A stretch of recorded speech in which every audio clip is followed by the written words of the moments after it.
Hello viewers, welcome to bus ITI channel. ಇವತ್ತಿನ ಕ್ಲಾಸಲ್ಲಿ ನಾವು ಎಲೆಕ್ಟ್ರಿಕ್ ಸಾಲ್ಡ್ರಿಂಗ್ ಐರನ್ ಬಗ್ಗೆ ತಿಳಿಯೋಣ. So from last few classes ನಾವು ಸಾಲ್ಡ್ರಿಂಗ್ ಅಂಡ್ ಡಿಸಾಲ್ಡ್ರಿಂಗ್ ಚಾಪ್ಟರ್ನ ಕಂಟಿನ್ಯೂ ಮಾಡ್ತಾ ಇದ್ದೀವಿ. ಸೊ ಅದೇ ಚಾಪ್ಟರ್ ಅಲ್ಲಿ ಇವತ್ತು ಎಲೆಕ್ಟ್ರಿಕ್ ಸಾಲ್ಡ್ರಿಂಗ್ ಐರನ್ ಅಂದ್ರೆ ಏನು ಅನ್ನೋದ್ರ ಬಗ್ಗೆ ತಿಳಿಯೋಣ.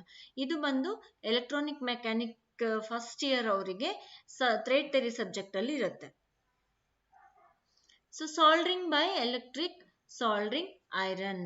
ಸೊ ಏನು ಯಾವ ರೀತಿ ಸಾಲ್ಡ್ರಿಂಗ್ ಮಾಡ್ಬೇಕು ಎಲೆಕ್ಟ್ರಿಕ್ ಸಾಲ್ಡ್ರಿಂಗ್ ಐರನ್ ಇಂದ ಅನ್ನೋದನ್ನ ನೋಡೋಣ.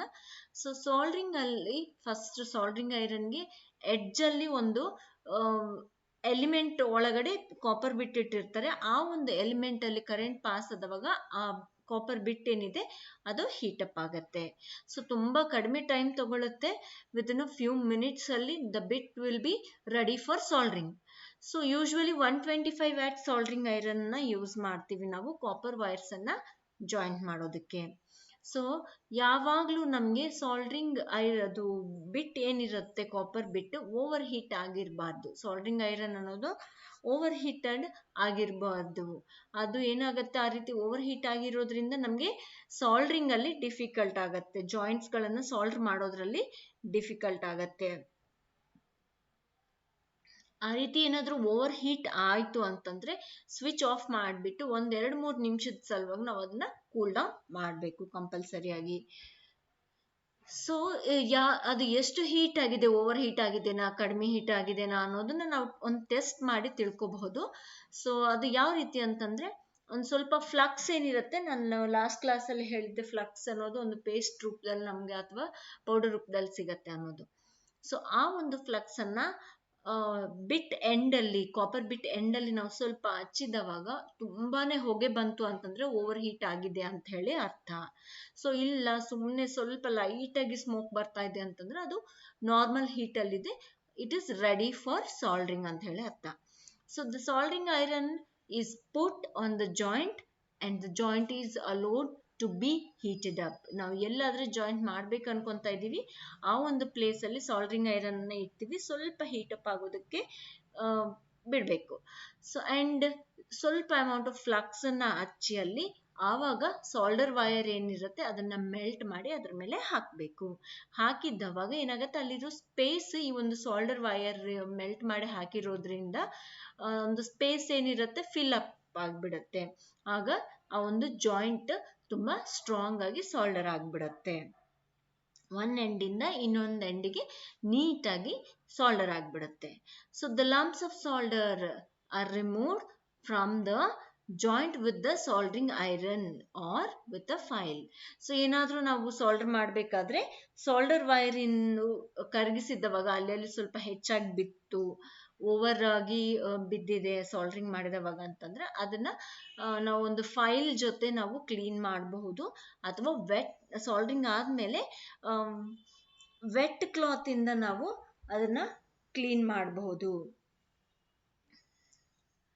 ಸೊ ಈ ರೀತಿ ಯಾಕೆ ಮಾಡ್ತೀವಿ ಅಂತಂದ್ರೆ ವೆಟ್ ಕ್ಲಾತ್ ಇಂದ, so as to make it lustrous.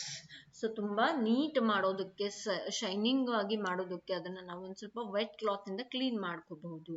So side ಅಲ್ಲಿ ಏನ್ ಫ್ಲಕ್ಸ್ ಎಲ್ಲ ಹಚ್ಚಿರತ್ತೆ ಅದನ್ನೆಲ್ಲ ಕ್ಲೀನ್ ಮಾಡ್ಕೊಳ್ಳೋದಕ್ಕೆ ನಾವು ನೀಟ್ನೆಸ್ ಅನ್ನ ಮೇಂಟೈನ್ ಮಾಡೋದಕ್ಕೆ ಮಾಡ್ಕೋಬಹುದು. ಸೊ ಯಾವಾಗ್ಲೂ ಒಂದು ತಲೆಯಲ್ಲಿ ಇಟ್ಕೊಳ್ರಿ, ಒಂದು ಒಳ್ಳೆ ಆದ ನೀಟ್ ಸಾಲ್ಡ್ರಿಂಗ್, ಫೈನ್ ಸಾಲ್ಡ್ರಿಂಗ್ ಬರ್ಬೇಕು ಅಂತಂದ್ರೆ ಐರನ್ ಸಾಲ್ಡ್ರಿಂಗ್ ಐರನ್ ಅನ್ನೋದು ಓವರ್ ಹೀಟು ಆಗಿರ್ಬಾರ್ದು ಹಾಗೂ ಅಂಡರ್ ಹೀಟು ಇರಬಾರ್ದು. ಅಂದ್ರೆ ಸ್ಪೆಸಿಫಿಕ್ ಟೆಂಪರೇಚರ್ಗೆ ತಕ್ಕಂತೆ ಇರಬೇಕು, ಅದಕ್ಕಿಂತ ಕಡಿಮೆ ಇರಬಾರ್ದು, ಜಾಸ್ತಿ ಇರಬಾರ್ದು. ಆವಾಗ ನಮ್ಗೆ ಒಂದು ಸಾಲ್ಡ್ರಿಂಗ್ ಅನ್ನೋದೇನಿದೆ ತುಂಬಾ ನೀಟಾಗಿ ಬರುತ್ತೆ. ಸೊ ಸಾಲ್ಡ್ರಿಂಗ್ ಐರನ್ ಪ್ರಿಕಾಷನ್ಸ್ ಅಂದ್ರೆ ನಾವು ಒಂದು ಸಾಲ್ಡ್ರಿಂಗ್ ಐರನ್ ತಗೊಳ್ಳೋದಕ್ಕೆ ಹೋದವಾಗ ಅಥವಾ ನಾವು ಯೂಸ್ ಮಾಡೋದಕ್ಕಿಂತ ಮುಂಚೆ ಅದರಲ್ಲಿ ಏನೇನಿದೆ ಏನಿಲ್ಲ, ಯಾವ ರೀತಿ ಯೂಸ್ ಮಾಡ್ಬೇಕು ಅನ್ನೋದನ್ನ ತಿಳ್ಕೊಬೇಕು, ಏನ್ ಪ್ರಿಕಾಷನ್ಸ್ ತಗೋಬೇಕು ಅನ್ನೋದನ್ನ ನೋಡ್ಕೋಬೇಕು. ಸೊ ಅದು ಏನು ಪ್ರಿಕಾಷನ್ಸ್ ತಗೋಬೇಕು ಅನ್ನೋದನ್ನ ನೋಡೋಣ. So the bit of the soldering iron should be a copper bit. ಯಾವಾಗ್ಲೂ ನಾವು ಫಸ್ಟ್ ನೋಡ್ಬೇಕಾಗಿದ್ದೇನು, ಬಿಟ್ ಏನಿದೆ ಅದ್ರದ್ದು ಅದು ಕಾಪರ್ ಬಿಟ್ ಆಗಿದೆನಾ ಇಲ್ವಾ ಅನ್ನೋದು ನೋಡ್ಬೇಕು. ಅಂಡ್ ಆ ಬಿಟ್ ತುಂಬಾ ನೀಟಾಗಿರ್ಬೇಕು, ಶುಡ್ ನಾಟ್ ಬಿ ಗ್ರೀಸಿ. ಅಂದ್ರೆ ಫ್ಲಕ್ಸ್ ಮತ್ತೆ ಸಾಲ್ಡ್ರಿಂಗ್ ಐರನ್ ಅದಕ್ಕೆಲ್ಲ ಸಾಲ್ಡ್ರಿಂಗ್ ವೈರ್ ಎಲ್ಲ ಹಚ್ಕೊಂಡಿರ್ಬಾರ್ದು, ನೀಟ್ನೆಸ್ ಅನ್ನ ಮೇಂಟೈನ್ ಮಾಡ್ಬೇಕು ಯಾವಾಗ್ಲೂ. And the bit should have a tin coating over it. Soldering iron copper bit ಏನಿರುತ್ತೆ ಅದ್ರ ಸುತ್ತದಲ್ಲಿ ಎಲಿಮೆಂಟ್ ಅಂತ ಹೇಳಿದ್ನಲ್ಲ, ಆ ಎಲಿಮೆಂಟ್ ಬಂದು ಟಿನ್ ಇಂದು ಆಗಿರ್ಬೇಕು, ಟಿನ್ ಮೆಟೀರಿಯಲ್ದು ಆಗಿರ್ಬೇಕು. ಸೊ ಯಾವಾಗ್ಲೂ ನೀವು ಸಾಲ್ಡ್ರಿಂಗ್ ಅನ್ನು ತುಂಬಾ ದಿನ ಬಾಳಿಕೆ ಬರಬೇಕು ಅಂತಂದ್ರೆ ಯಾವಾಗ್ಲೂ ಅದನ್ನ ರೆಡ್ ಹಾಟ್ ಸ್ಟೇಟ್ ತನಕನೂ, ತುಂಬಾ ಕೆಂಪಾಗೋ ತನಕನೂ ಹೀಟ್ ಮಾಡೋದಕ್ಕೆ ಹೋಗ್ಬೇಡ್ರಿ. And the next one is should be dipped in the flux. ನಾವು ಸಾಲ್ಡ್ರಿಂಗ್ ಮಾಡೋದಕ್ಕಿಂತ ಮುಂಚಿತವಾಗಿ ಖಂಡಿತವಾಗ್ಲೂ ಅದನ್ನ ಫ್ಲಕ್ಸ್ ಅಲ್ಲೇ ಹಚ್ಚಿ ಸಾಲ್ಡ್ರ್ ಮಾಡೋದಕ್ಕೆ ಪ್ರಯತ್ನ ಮಾಡ್ಬೇಕು ಯಾವಾಗ್ಲೂ. ಸೊ ಯಾವಾಗ ನಾವು ಫ್ಲಕ್ಸ್ ಅನ್ನ ಅದಕ್ಕೆ ಹಚ್ತೀವಿ, ಅದರಿಂದ ಬರುವಂತಹ ಹೊಗೆಯಿಂದ ನಾವು ಸ್ವಲ್ಪ ದೂರ ಇರೋದಕ್ಕೆ ಪ್ರಯತ್ನ ಮಾಡಬೇಕು. ನಮ್ಮನ್ನ ನಾವು ಪ್ರೊಟೆಕ್ಟ್ ಮಾಡ್ಕೋಬೇಕು ಆ ಹೊಗೆಯಿಂದ. ಬಿಕಾಸ್ ಆ ಹೊಗೆ ಏನಿದೆಲ್ಲ ಅದು ನಮ್ಮ ಲಂಗ್ಸಿಗೆ ಹೋದವಾಗ ಸ್ವಲ್ಪ ನಮ್ಮ ಲಂಗ್ಸಿಗೆ ಎಫೆಕ್ಟ್ ಆಗತ್ತೆ. So next is precautions for the good soldering. ಒಂದು ಒಳ್ಳೆ ಸಾಲ್ಡ್ರಿಂಗ್ ಆಗಬೇಕು ಅಂತಂದ್ರೆ ಯಾವ ರೀತಿ ಪ್ರಿಕಾಷನ್ಸ್ ತಗೋಬೇಕು? ಸೊ ಫಸ್ಟ್ ಒನ್, ನಾವು ಯಾವ ಸರ್ಫೇಸ್ ಆದ್ರೆ ನಾವು ಕ್ಲೀನ್ ಮಾಡ್ಬೇಕು ಅನ್ಕೊಂತ ಇದೀವಿ ಅದು ತುಂಬಾ ಚೆನ್ನಾಗಿ ಕ್ಲೀನ್ ಆಗಿ ನೀಟ್ ಮಾಡ್ಬೇಕು, ನಾವು ಕ್ಲೀನ್ ಮಾಡಬೇಕು. Soldering should be white, tough and shining.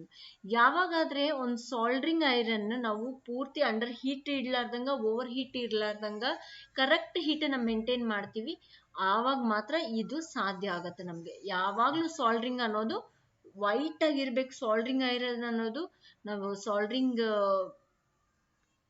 Wire ಏನ್ ಕರ್ಗಿಸ್ ಹಾಕ್ತಿವಿ ಅದ್ರ ಮೇಲೆ ಅದು ತುಂಬಾ ವೈಟ್ ಆಗಿರ್ಬೇಕು, ಟಫ್ ಆಗಿರ್ಬೇಕು, ಗಟ್ಟಿ ಆಗಿರ್ಬೇಕು, ಕರೆಕ್ಟ್ ಆಗಿ ಸ್ಪ್ರೆಡ್ ಆಗಿರ್ಬೇಕು up to the limits, and ತುಂಬಾ ಶೈನಿಂಗ್ ಆಗಿರ್ಬೇಕು. ಆ ರೀತಿ ಒಂದು ಸಾಲ್ಡ್ರಿಂಗ್ ಅನ್ನ ಮಾಡ್ಬೇಕು. ಆ ರೀತಿ ಮಾಡ್ಬೇಕಾದ್ರೆ ನಾವ್ ಯಾವಾಗ್ಲೂನು ಓವರ್ ಹೀಟ್ ಮಾಡಬಾರ್ದು, ಅಂಡರ್ ಹೀಟ್ ಮಾಡಬಾರ್ದು ಸಾಲ್ಡ್ರಿಂಗ್ ಐರನ್ ಅನ್ನ. The joint should be well heated up before the actual soldering. Actual soldering ಮಾಡೋದಕ್ಕಿಂತ ಮೊದಲು ಅಲ್ಲಿರುವಂತಹ ಜಾಯಿಂಟ್ ಅನ್ನ ಸ್ವಲ್ಪ ಹೀಟ್ ಮಾಡಲೇಬೇಕು ಖಂಡಿತವಾಗ್ಲೂ ಸಾಲ್ಡ್ರಿಂಗ್ ಐರನ್ ಇಂದ. And the solder should be spread evenly on the full surface of the joint. So complete joint ಗೆ ಸುತ್ತಲೂ ಹರಿದಿರ್ಬೇಕು. ಅದು ಏನು ನೀವು ಸಾಲ್ಡರ್ ಹಾಕಿರ್ತೀರಿ ಕರಗಿಸ್ಬಿಟ್ಟು, ಆ ಸಾಲ್ಡರ್ ವೈರ್ ಅನ್ನ ಕರಗಿಸಿ ಹಾಕಿರೋ ಸಾಲ್ಡರ್ ಕರೆಕ್ಟ್ ಆಗಿ ಸ್ಪ್ರೆಡ್ ಆಗಿರ್ಬೇಕು. ಆವಾಗ್ಲೇ ಮೆಕ್ಯಾನಿಕಲ್ ಸ್ಟ್ರೆಂತ್ ಬರುತ್ತೆ. ನಾವೇನ್ ಸಾಲ್ಡರ್ ಮಾಡಿರ್ತೀವಿ ಅದಕ್ಕೆ ಮೆಕ್ಯಾನಿಕಲ್ ಸ್ಟ್ರೆಂತ್ ಬರುತ್ತೆ. The lumps of solder should be removed from the joint while soldering or after soldering. So ಅಲ್ಲಿ ಎಕ್ಸ್ಟ್ರಾ ಏನ್ ಲಂಪ್ಸ್ ಬಿದ್ದಿರುತ್ತೆ ಅದನ್ನ ಕಂಪಲ್ಸರಿ ತೆಗೆದು ಹಾಕ್ಬೇಕು. ಇಲ್ಲಾಂದ್ರೆ ನಮ್ ಕನೆಕ್ಷನ್ಸ್ ಎಲ್ಲಿಂದ ಎಲ್ಲಿಗಿದೆ, ಯಾವ್ದನ್ನ ಸಾಲ್ಡರ್ ಮಾಡಿದೀವಿ ಅನ್ನೋದು ಕರೆಕ್ಟ್ ಆಗಿ ಗೊತ್ತಾಗೋದಿಲ್ಲ.